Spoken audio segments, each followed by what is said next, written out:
Hey, everybody. Welcome back for another episode of Bookends. He's Jason. This is our buddy Teaser. I'm Chucky. We're going to dive right into Week 3. I mean, real quick, Week 2 was fun. It was exciting, but let's go into Week 3. We're going to start it off with the Thursday night game.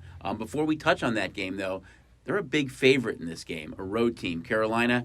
And there's a lot of big favorites in pro football this week, Jay. It's like a teaser mecca for a lot of guests. Yeah, we kind of organized this first segment to kind of go through these games as Week 3 looks like a teaser weekend. Right.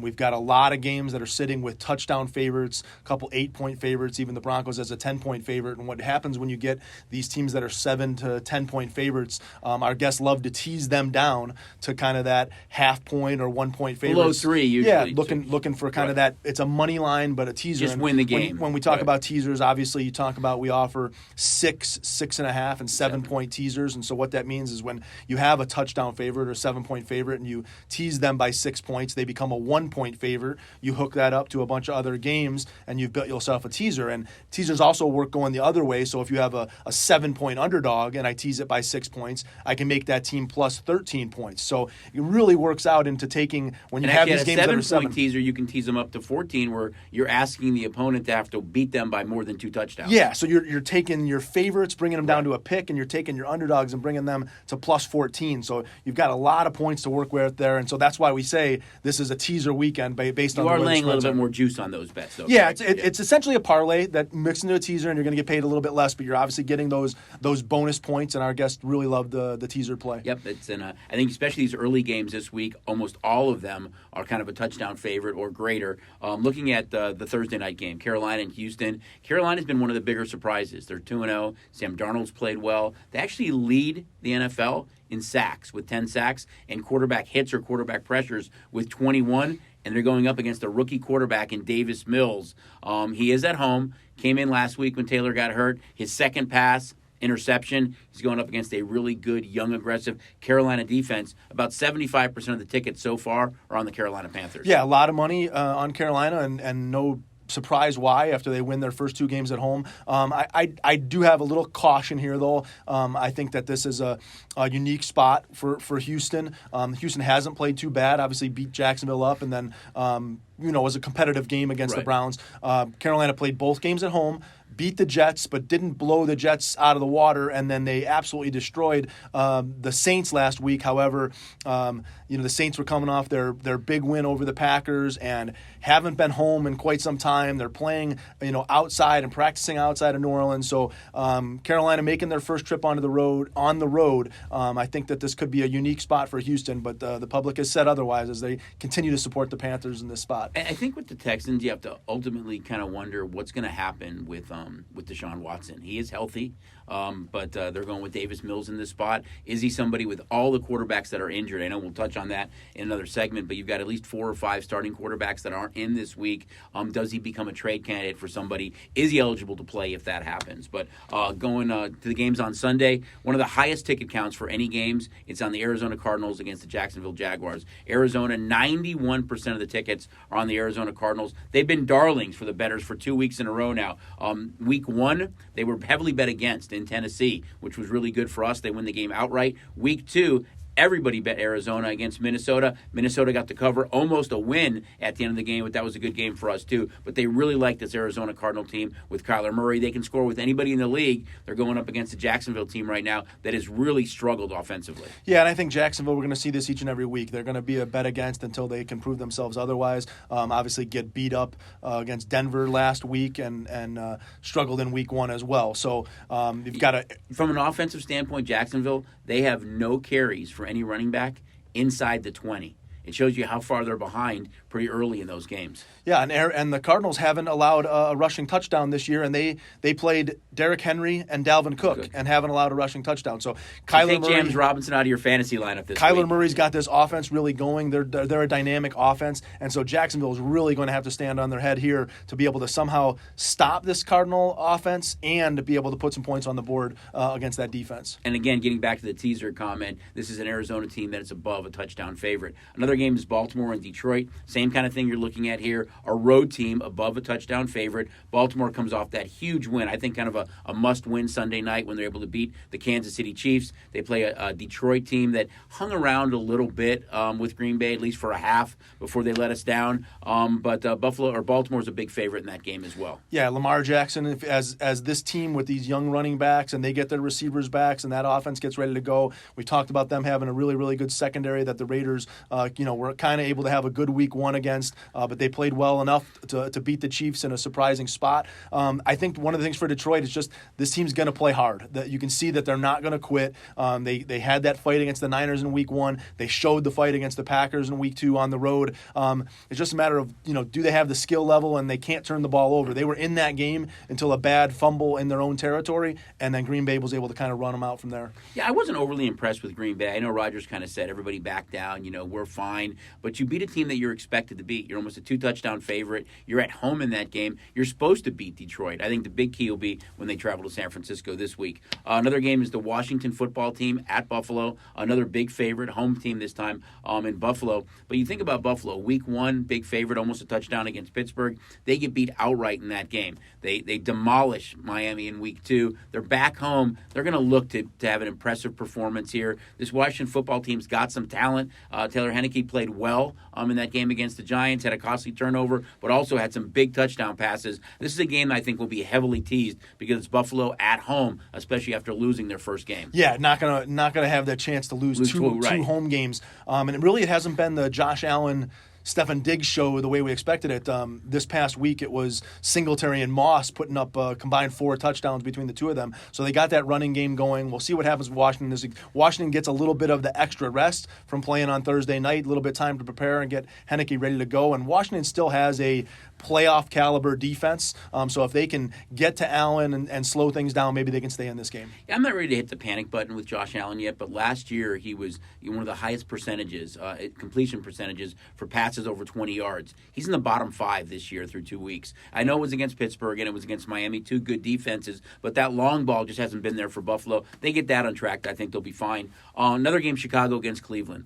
Justin Fields gets the start for the Bears, his first start. They travel to Cleveland. That number has come down a little bit. Cleveland's still around a touchdown favorite right now, but 79% of the tickets are still on the Cleveland Browns, which surprises me a little bit. The Bears had a number of turnovers against Cincinnati. They created a lot defensively, probably their best defensive game so far of the year. Eddie Goldman should be back. No Jarvis Landry. Looks like OBJ will be there for Cleveland, and they're around a touchdown favorite. Yeah, and the Cleveland was the kind of the darling team coming in, that this team had a chance to make a deep playoff run.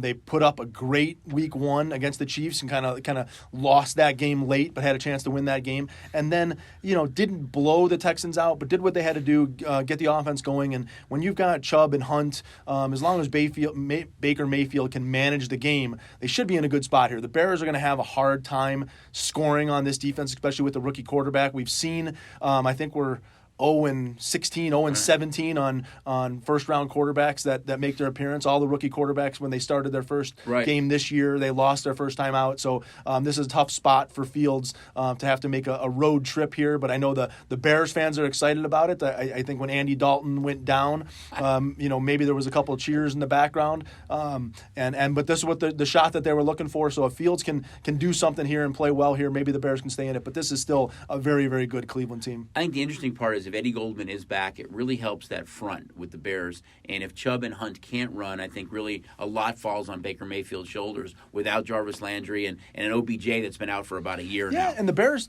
showed that. I mean, Joe Burrow was a guy last week with Cincinnati that doesn't throw a lot of interceptions, and they hadn't thrown in 200 passes, then threw 3 in a row. Three picks in a row on 3 consecutive plays. So if the Bears defense can somehow stop that run and force Mayfield into passing situations with his receiving core being hurt, maybe there's some positivity that can come out of that. I think the last game we're going to look at is another team that's around a 7-point favorite, a little below that. AFC West, Chargers, Chiefs. Both teams are 1-1, but both teams trail the Broncos and Raiders, who are 2-0. These two teams can score a lot. 82% of the tickets are on Kansas City, and the Chiefs are coming off a loss. Let that one get away on Sunday night in Baltimore. Yeah, I think 2 disappointing games for both of these teams coming off the losses. Obviously, the Chiefs go to Baltimore and lose the game there, and the Chargers were at home to Dallas, and scored a late touchdown with like about a minute to go that was taken off the board, got pushed back, had to settle for a field goal, and then watched Dallas go down and kick a game-winning field goal. So both these teams very hungry for a win. Dynamic offenses. We've watched both these Chiefs games so far, both with the Browns and the Ravens, where that offense is just up and down the field, and it seems like whoever has the ball last is going to win the game. The Chargers kind of have that same feel about them that, when that offense gets going, whether it's Eckler or Allen and those guys, they can stay in a game with the Chiefs with that up and down offense. I think the interesting piece for this game is whoever loses this game is 1-2. Raiders are a favorite. Broncos are a big favorite. One of those teams could easily be 3-0. They both could be 3-0, and one of these teams could be 1-2. So kind of an upside down AFC West right now through 3 weeks. We'll still see what happens. And you talk about. We'll get to the next segment, but the Raiders are a favorite against Miami, and Denver is a huge favorite over the Jets. So very, very likely that the Raiders could go 3-0, and Denver's going to go 3-0, and so one of those teams is going to be a big hole in the AFC West. It's still early in the season. We have the extra week this year, but I think both these teams we expected to be first and second in the AFC West. One will be probably third, and one will be fourth after 3 weeks. So we're going to jump back with the afternoon games right after this break. Locals know the STN Sports App is the most trusted sports betting app in Nevada. They have convenient sign-up locations across Las Vegas, so download the STN Sports App today. Download and get a bonus up to $500 when you sign up at any of our convenient locations. Hey, gang, welcome back. We're going to jump into the afternoon games now, and we're going to start it with our Las Vegas Raiders. They've been great. They're 2-0. They're one of the surprise teams in the league, but not so great from our side of the counter. Yeah, I was going to say, are you saying great from whose No, from a fan's perspective. Fans' perspective, the local bias. I mean, they backed them in back-to-back weeks. They are cashing those tickets. They're smiling. They're favorites in this game. That number keeps creeping up almost every day. We're seeing that number go up a little bit. It looks like Derek Carr will play. Tua is not going to play for Miami. I think that's what, the big thing there. The highest ticket count in any game, no surprise, is on the Las Vegas Raiders. Two interesting pieces here. Last year they played Week 16, and Miami came here and won on a late field goal with a second left by Sanders. They won 26-25. Probably was the game that knocked the Raiders out of any chance to make the playoffs. And Miami has beaten the Raiders 7 of the last 8 times they've played. Yeah, this is a little bit of a roller coaster game when you look at the way things are going for both these teams. Obviously, the Raiders are on a tippy top of that roller coaster after their 2 wins, knocking off the Ravens, going to Pittsburgh, able to win that game. The line couldn't be any higher. Fans couldn't be any more excited about continuing to bet the Raiders. And the Dolphins have a good week 1 on the road to beat New England, and then probably their just an absolutely awful game with the 35-0 home loss. Tua gets hurt in that Buffalo. game though too, right? Yeah, we've got a quarterback injury here, so we're going to see Jacoby Brissett, who's I think 12-20 in his career, 32 starts, mostly with the Colts going there. Dolphins make the trip to Las Vegas, where going to be, another crazy stadium atmosphere that's only going to get worse, from the standpoint of opposing teams coming in as this Raider team continues to win game. Derek Carr has been absolutely unbelievable, leading the world in passing yards so far through 2 games. The receiving core has been absolutely incredible. I think he also leads the league with 12 passes of 20 yards or more, so it's not there is no dink and dunk. Right. They are attacking the ball downfield. The Dolphins do have what is a good defense. Didn't show last week. Obviously, I think the Tua injury took them completely out of their game plan. They got down 14-0, before the game really even started. So their whole game plan went kind of to nothing. So looking for the Dolphins to reset here. But some injuries that, interesting in this game is the Raiders might be without Leatherwood on that offensive line. Josh Jacobs is still a question from the running back standpoint. So there's a little bit of hesitancy from that standpoint. But with Tua being out and going to Brissett, we've seen the Raiders, what should have been like a 3-point favorite in this game, have leaked to almost closer to a touchdown in this game. And, outside of what they've done on the offensive side of the ball, the defense, Max Crosby, this guy's been, we talk about TJ Watt being dominant on the defensive side of the football. Max Crosby through 2 weeks has been a dominant figure on the defensive side of the football. I think he actually leads the NFL in quarterback pressures and quarterback hits, and he's got 3 sacks to go as well. So if he can continue to play at this level, Jacoby Brissett's not going to have a very good trip to Las Vegas. I think when you look at the Raiders, too, to me, they're the biggest surprise in the league. It's because of who they've beaten. You think about the fact that they beat Baltimore here on that first game. Baltimore then beat Kansas City, who's in the Super Bowl, and everyone thinks they're the best team in football. They go and they beat Pittsburgh in Pittsburgh. Who did Pittsburgh beat week 1? Buffalo in Buffalo. So they're not beating teams that are low-end teams. They're beating teams that people feel like are in the upper echelon, could be Super Bowl contenders, and they're winning those games. So I've been really impressed with the Raiders through 2 weeks. And again, it's the local bias. No surprise that the highest ticket count right now is on the Raiders, but that number is definitely ticking up as we speak. We're going to look at what could be the marquee game of the week. I think easily could be the NFC Championship Game preview that we're going to see later. It's the Tampa Bay Bucks and the Los Angeles Rams. Rams opened up the favorite in this game, but it's flipped. Tampa is now the favorite in this game. Looks like no Antonio Brown, no JPP. Kind of interesting stat here, and I think the reason it moved is both the Bears and the Colts were able to move the ball a lot on the Rams. We know they have that Super Bowl caliber defense, but I think that's why that number flipped. Brady at 44, 9 touchdown passes. Unbelievable pace he's on, but pretty much been one-sided action, and about 71% of the tickets right now is on Tampa. Yeah, if we talked about who's the NFL MVP through 2 games of the season, obviously we just talked about Derek Carr and what he's done, but I think the other 2 top candidates would be on each one of these teams, and obviously Tom Brady with what he's done offensively, and the other one is Cooper Kupp from a receiving standpoint, right, for the Rams has been all-world as well. Yep. One of the interesting stats that I saw in this game, Darrell Henderson is the running back for the Rams that may be questionable, right, might not play in the game. They go to Sony Michel, who they picked up very late here in the offseason from the New England Patriots. But the Rams lead the NFL in no-back sets. They run more no-back sets than any team in the NFL. The Tampa Bay Bucks are ranked 30th in defense against no-back sets. So there is a strength here for the Rams. Yet money has come in on Tampa. Sure. And to your point, the Bears and Colts were able to move the ball on this Ram defense, and the Ram defense is supposed to be, a top 3 defense, right, in the NFL. But again, this is a different spot. Bucks will be going on the road. This is a chance for Stafford to announce himself to this Rams community, and obviously, the game being at a pick-em or a 1-point spread, it's just going to come down to who can win this. But I do think there is a little bit of offensive power in this Rams to be able to go and score on the Bucks. And you said it before, the Bucks should be able to move the ball on the Rams. So again, we're going to probably see that scoreboard light up in this one. It's only week 3, but I do think that these 2 teams meet again sometime in late January. Just saying. Seattle and Minnesota is the next game we're going to look at. Seattle's a small road favorite against the Vikings. Vikings are 0-2. They easily could be 2-0. They missed a late field goal where they could have won that game in Arizona. A lot of heat on Zimmer at this point. And they really struggled with Kyler Murray, a quarterback that likes to run around and create, and he found guys deep. Who are they going up against this week? The master, Russell Wilson, who does the exact same stuff. I think that's why you see Seattle a small road favorite. About 72% of the tickets are on Seattle. And you look at Seattle, the 3 other teams in the AFC West are all undefeated at 2-0. Seattle probably should be. Had the 24-7 lead, let that get away against Tennessee and lost that game. I think it's a big road test for Russell Wilson and the Seahawks. Yeah, and this is a really interesting game, just from the way the line is and kind of where these 2 teams have been headed through first 2 weeks of the season. Obviously, Seattle, we'll start with them. They beat Indy in week 1 on the road. They come home, they're beating Tennessee. I think they were up by 2 touchdowns against Tennessee and then kind of collapsed there and watched Derrick Henry go crazy. Minnesota loses to Cincinnati in week 1, gets up big on Arizona in week 2, let them come all the way back, and then they miss a field goal to end that game. The big thing to note here is the Vikings were on the road for their first 2 games of the season.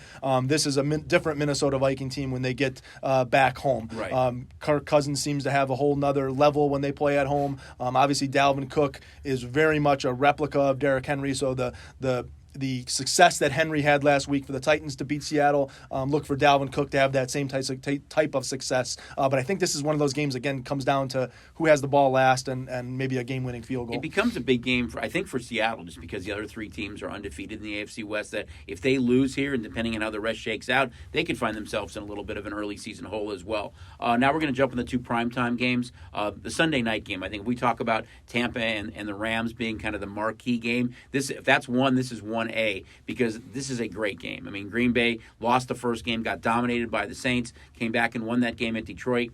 You look at San Francisco now, 2-0. It doesn't matter who they plug in at running back. Defense is a little healthier, but they have dominated Green Bay the last 2 times they played there. One was in the NFC Championship game, one during the regular season. They won 37-8 and 37-20. They put 37 points on the board in back-to-back games. And the reason I highlight that is because through 2 weeks, we've had 6 primetime games. The overs in those games, 6-0. So if you're an over bettor, you just got to sit back and watch, because there's been a lot of scoring on the primetime games. And San Francisco, again, against Green Bay, has averaged 37 points at home the last 2 times they met.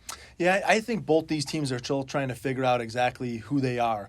I said San Francisco was a team that I was looking for to represent the NFC in the Super Bowl. They're really I think good. That they're a really good team. But their first game at Detroit, their second game at Philadelphia. Philadelphia was able to move the ball, had some really key penalties that took some touchdowns away. They had 3 touchdowns called back. And the Niners were able to beat them there. But I still think the Niners are looking for their identity. And you talked about the running game. One of the reasons why the Niners were able to beat the Packers in both those games is they absolutely just ran through them. But they don't have a healthy running back right now. Does it matter for them, though? Really? Well, I mean, you got to have somebody that knows what's going on. I think in the Elijah Mitchell offense. is going to play. So, I mean, I think you still have the guy who kind of led the team in carries for week 1 and part of week 2 before he got banged up. Sitting here Thursday, he didn't practice on Wednesday. They said it's more than a stinger in his shoulder.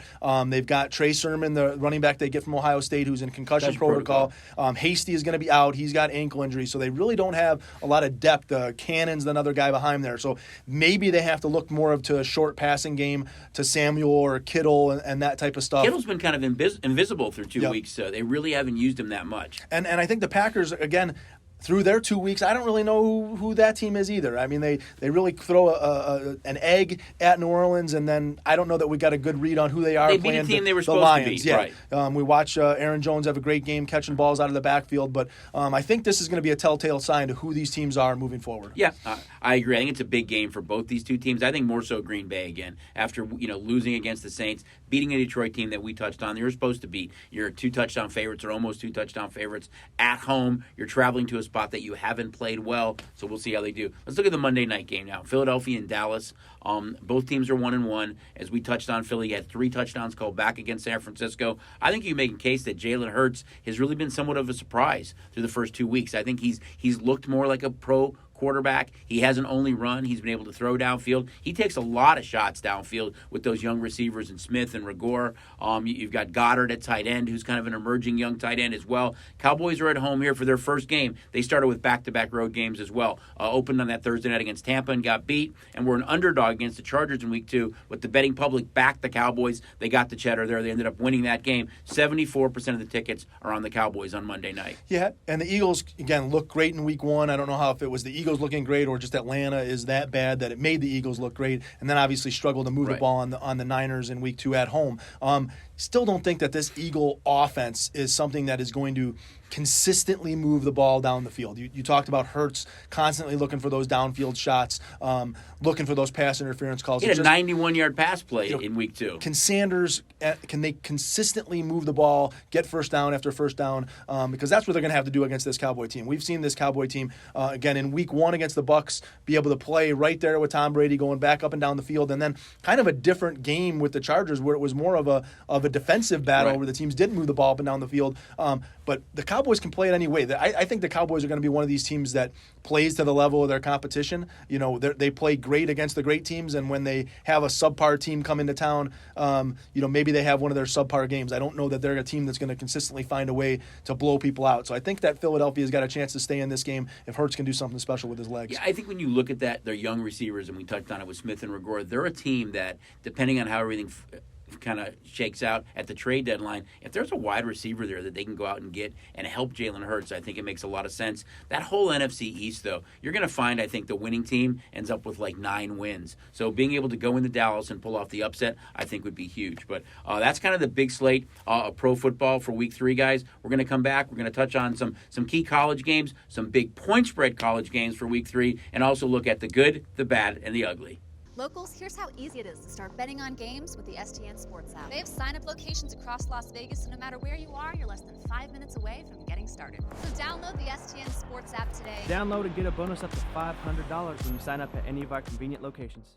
Hey, gang, we're back for our final segment of Bookends. We're going to touch on some college games, our favorite segment, good, the bad, and the ugly. But first, we have to talk about STN Mobile. This is the time to have STN Sports, guys. There's so many things going on right now. We've got a NASCAR race this weekend. We've got UFC. We've got the Raiders. And if you can't make it to your favorite station, casinos, race, and sportsbook, have STN Sports. It really brings the sportsbook to the palm of your hand, and we still have that up to $500 bonus going on. Yeah, 10% up to $500, whatever your deposit amount. We're going to give you that up to $500. 10% of that deposit amount back. The in-play has been absolutely fantastic, both in college and pro football. We've seen it on games from Allegiant Stadium, the in-play going on Raiders games or college football games. It's just a great way to play throughout the course of the game. We're in the final kind of week and a half here of the NFL pennant races, and as we go into the baseball playoffs, you get a lot of daytime baseball, midweek baseball games going on. So whether you're at work or make sure you got the app so that you can play those games during the daytime. Again, we love when you guys come out and experience everything we have to offer at all of our properties, our Wildfire Gaming property, our El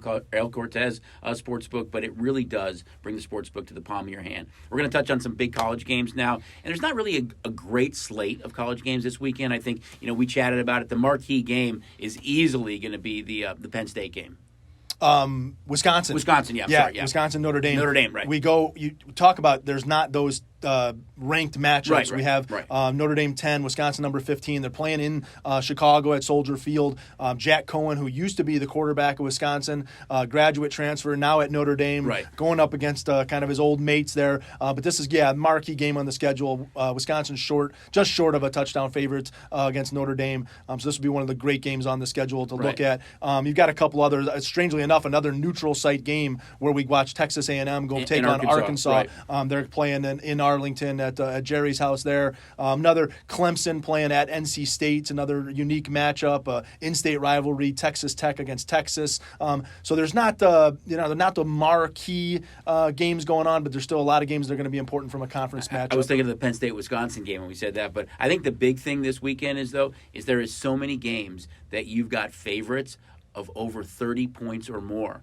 You've got teams like Fresno, a huge favorite against UNLV, Minnesota, a huge favorite against Bowling Green, Georgia against Vandy, Wyoming against UConn, Alabama against Southern Miss, and Ohio State against Akron. One of those teams is a half of $1 favorite again, a 50-point favorite. I mean, almost unheard of in college football. And we just touched on 6 of them, but there's probably a good 10 or 12 games that you've got favorites of 28 points or more this weekend. And I know we touched on teasers earlier, but you can always tease some of these college games down a little bit too. If you think maybe late in the game they put in third or fourth guys and other teams are getting that backdoor late cover, you can always do that to better yourself as far as the teaser goes. Yeah, I don't know that I've ever seen a college week like this where we have this many 30-plus or 28-point-plus favorites. We got the 10-point college football teaser that you can do. But, this becomes an interesting week to see. Normally when you see spreads at this point, you start to ask yourself,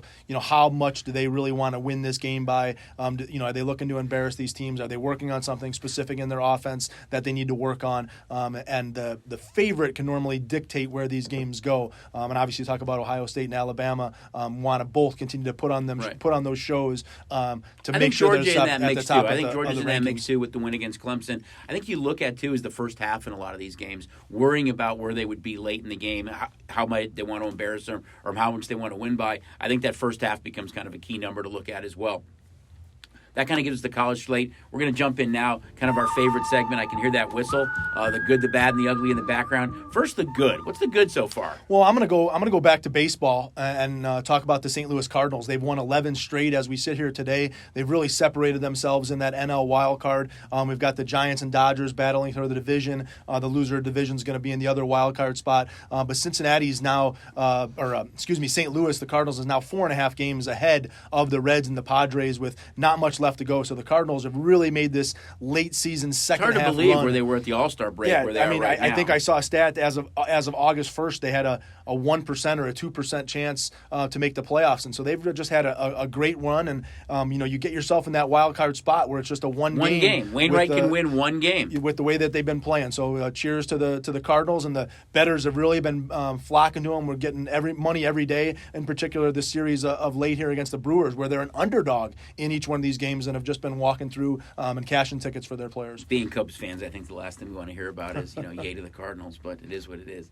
The bad. I'm going to go with rookie quarterbacks, especially the first and second overall pick in the pro football draft. You look at Zach Wilson and Trevor Lawrence, they are tied for the league lead in interceptions, so they really have struggled. And I think, you listen to Matt Nagy, and we want to wait. We want to wait on Justin Fields, and you listen to Shanahan, we're going to wait on Trey Lance, and maybe they have something there. It is tough to throw these guys in day one, but they've both struggled. They're both winless. And you look at Trevor Lawrence, he leads the league in uncatchable balls, the highest percentage of uncatchable balls at over 36%. So he's really struggling at this point on kind of both ends. Yeah, I hate to, jump in on the bad, but the other thing that I think is bad here is just the overall injuries going on at the quarterback position in the NFL. And, the NFL's done everything they can to kind of protect these guys, but it's never easy on the bookmaking side of things to see these quarterback goes down. And we're going to be, we're Davis Mills for Houston. Right. We've got probably a two-headed quarterback taking over for Wentz in Eason. And Huntley. And Huntley taking over in the Colts. We've got Ben Roethlisberger questionable for the Steelers this week. Even Derek Carr is, still a little bit questionable at this point. So, we hate to see those type of things. It makes it very, very difficult from a bookmaking standpoint. So hopefully we can see these quarterbacks stay healthy through the rest of the season. But even, Andy Dalton, Wentz, Taylor, all these guys, you're thrusting a young quarterback like a Davis Mills or a Justin Fields in probably before the team wanted to get them started. Although, as fans and from our side of it, we want to see these young quarterbacks play, but I think they weren't quite ready yet, but they're thrust into that role because of injuries. Last thing we're going to touch on is the ugly, and we're going to go back to college football. Yeah, I'm gonna go to the Arizona Wildcats for the ugly of college football. Actually started their season here in Las Vegas playing BYU in what was a really competitive game and looked like a good game, and that Arizona, the program was taking a step forward and going to be a good team. Then they go home and they get absolutely destroyed by San Diego State. And then they have another home game where they lose to Northern Arizona as 27-point favorites. They hadn't lost to Northern Arizona in 89 years. And now they get to go on the road and, they're one of these close to 30-point underdogs at Oregon this week. So hopefully Arizona can get themselves out of the ugly picture. But, man, through the first three games of the season, the Arizona Wildcats are in that ugly category. They definitely haven't been Wildcats for the first couple weeks of the season. But, gang, we just broke down kind of week 3. We're excited about it again. There's so many things going on sports-wise locally here. Get the STN Sports app up to the $500 bonus. There's just so much going on now. It's a fun time to be part of it. He's Jason. It's our buddy Teaser. I'm Chucky. We'll see you guys next week on Bookends.